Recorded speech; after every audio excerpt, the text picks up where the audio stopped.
Thanks for watching. My name is Mike Ortolano, editor at L.U.C. We're at Geneva Watch Days 2025 here at Chopard with Karl-Fritz, fifth generation owner of the brand, and we're here today with three amazing timepieces. Before we jump into them, can we talk a little bit about the difference between Chopard and Chopard L.U.C? Yeah, definitely. Chopard L.U.C basically is our, I'd say, high watchmaking arm of the company. But it's a project that was started in 1996 by my father, Karl-Fritz, who has always been passionate about typekeeping, about watches, about high horology. And in 1996, he opened his own manufacturing capabilities in Fleurier in Switzerland. Yes. And at the time, making your own movements wasn't really something that was necessary because you could buy very reliable, very good movements kind of all around. And so he kind of went against the wind and opened his own manufacturing, came out with the 196 movement, the micro rotor that powers our 1860 watch, which is now one of the most famous one in the L.U.C lineup. Yes. And that's where L.U.C grew from. So it's been almost 30 years now. Amazing. And we have two L.U.C pieces here with us today. Yes. Before we jump into them, let's start with the Alpine Eagle that's in front here. 8 hertz, high frequency movement, sports watch. Here we have an Alpine Eagle 41 in ceramized titanium, which is obviously super light, super durable, super strong. Yeah. But the funny thing with this watch is that the movement actually is also made of ceramized titanium. Oh, wow. So the bridges of the watch are also made of ceramized titanium, which was a challenge for our manufacturing teams, obviously. And it houses the wonderful high-frequency movement developed at L.U.C, the 8HF, 8 hertz high-frequency movement, making it more accurate, more shock-resistant, and which gives this beautiful, super smooth sweep of the center seconds, which you love to look at on these high-frequency watches. Yes, extremely unusual, obviously. Most of these other timepieces are beating at roughly half that. Yeah. And ultimately, can you talk a little bit about like the decision to go ultra-high frequency? High-frequency movement are known to be extremely precise timekeepers. And in watches that are made to be worn out and about on your wrist, it's also nice to have this feeling that you have a super precise watch that can also absorb a lot of the shock. Yes. But then also, of course, it's, as you said, a demonstration of what we're capable of doing in terms of manufacturing, all internally, all at Chopard, all in-house. And so it's now becoming one of our flagship movements, renowned for its also longevity. Yes. Because, as you know, high-frequency movement have a lot of wear and tear. They're extremely aggressive. Yes. And so maintaining that precision over the long term and having a well and smoothly running high-frequency movement is also a challenge in and of itself. And this was a later addition to the original Alpine Eagle that released. Yeah, correct. This is a version we released this year at Watches and Wonders. Yeah. With the pitch black dial, the orange accent. It also comes with an orange strap. So for someone that's looking for something a bit less under the radar and more extravagant, you could go for the orange strap. Actually, my dad wears the orange strap a lot, which is surprising because he's usually such a like understated, chill guy. Low profile, yes.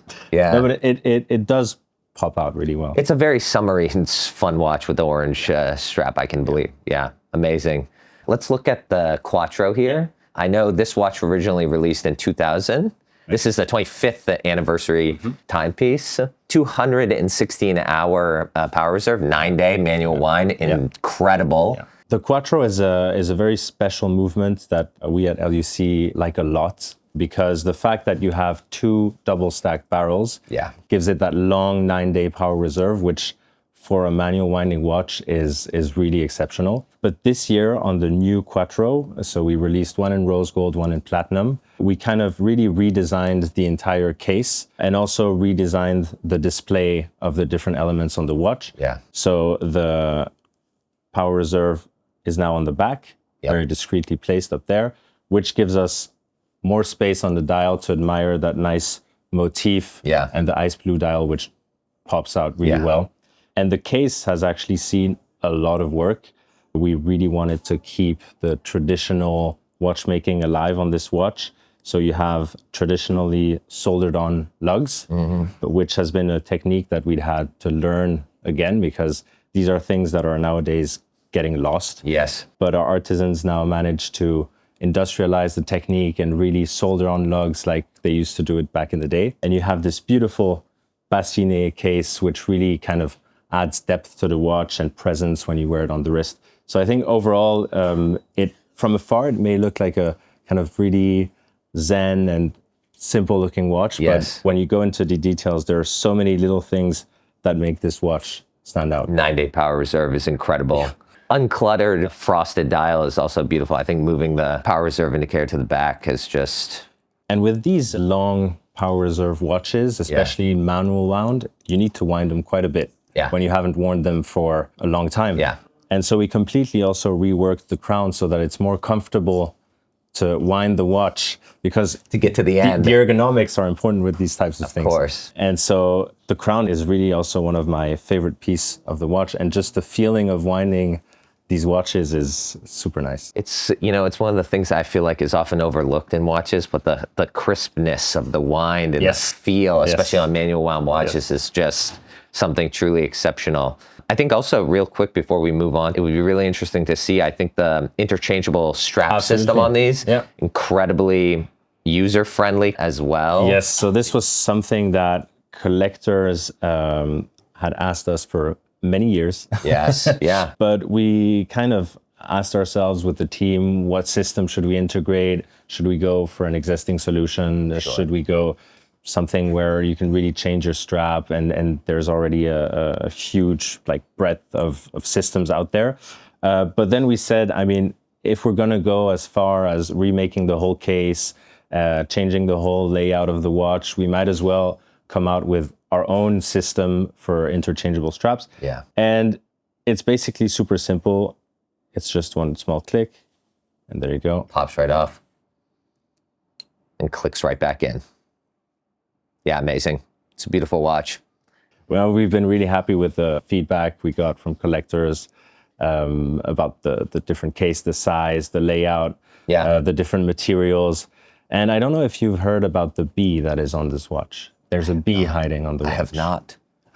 Is this a secret reveal? It's not a secret reveal. We've talked to some collectors about it, and some very discerning collectors actually already spotted it. But on our platinum watches at L.U.C, we hand engrave a small little bee between the lugs. Wow. And the bee comes from the original logo of Louis-Ulysse Chopard, the founder of L.U.C, of Chopard, in 1860. And his logo was a beehive. And so to pay tribute to that, we hand engrave a little bee on our platinum watches. Amazing. That's platinum only. Yeah. Yeah, amazing. Yeah, beautiful watch. Incredibly well done. Moving to the heavy hitter, let's take a look here at this Full Strike. Incredible watch. Amazing chiming system, something that we're going to talk about here. Can you tell me a little bit about kind of the innovation and the patent behind this? Because it's incredibly unusual chiming mechanism in the industry. So the Full Strike we released in 2016. Yes. This version here is the Revelation because of the completely open dial. You just have this kind of sapphire indication where you can read the time. The rest is just straight side into the movement. The striking mechanism is directly worked into the sapphire of the watch. So it's one piece, one complete piece. Monoblock. And so the hammers of the striking mechanism hit directly on the sapphire, which gives us a crystal clear sound, no matter the metal it's in. And no matter if you're wearing it or not, the sound will always come out from the top. So it will always be fairly loud. Yes. So maybe we can have a little listen. And it's always funny because in loud places like Watches and Wonders, we can make the watch chime, and you can hear it from quite... Wow, amazing. Hear it quite well.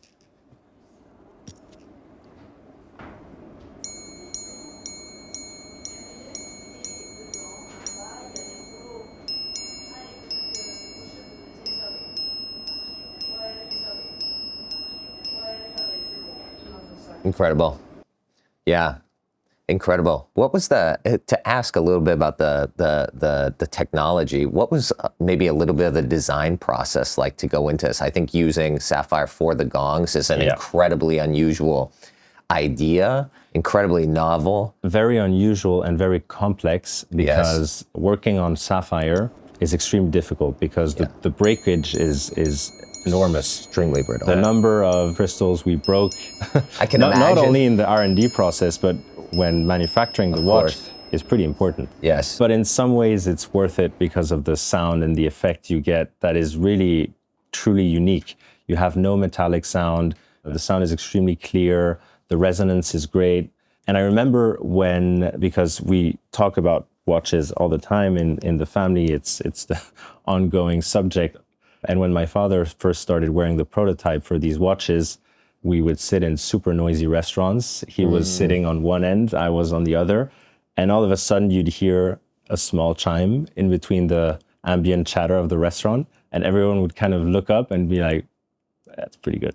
For sure. This is the ultimate test. Yeah, incredible watch. This is limited to 20 pieces, I believe.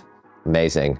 The whole spectrum here, sports watch time only, dress watch with the date complications and in the subdial, and the behemoth complication in a minute repeater. I think there's really something for everyone. And even the dressier Quattro works super well in just your more casual clothes that we used to wear now more days. Sure. And maybe even this on another strap.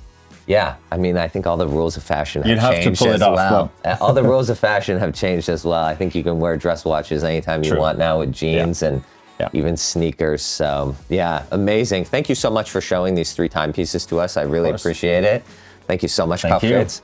We're here with Karl-Fritz at Chopard's Boutique at Geneva Watch Days 2025. Thank you so much for tuning in and watching.